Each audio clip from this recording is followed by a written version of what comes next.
So let's get into chapter 2, which is going to be the pathogenesis of shoulder impingement. So pathogenesis means how it starts. Fancy word, I know.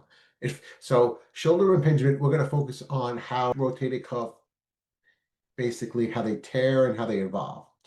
Tears can stem from either acute trauma, chronic impingement, or a combination of both. However, there's some debate over whether chronic mechanical impingement directly leads to complete rotator cuff tear, or whether primary degeneration of the rotator cuff results in tears that cause chronic impingement syndromes. Among these, the subacromial space plays a key role, as a decrease in this space caused by anatomical or pathological changes often leads to large tears. The compromise in the rotator cuff's ability to stabilize the humeral head creates proximal migration, meaning the head of the humerus moves, and when it moves, it chafes and causes irritation, and that causes the impingement. So there are several factors that contribute to shoulder impingement.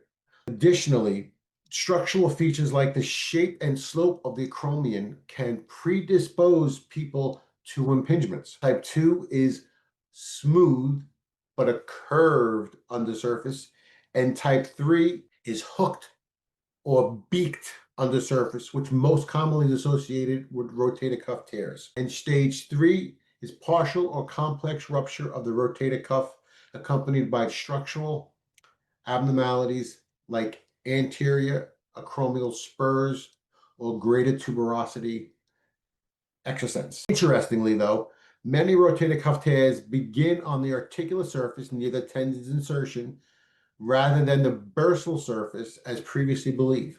This suggests that intrinsic tendon degeneration rather than purely mechanical impingement might play a primary role in most rotator cuff disorders.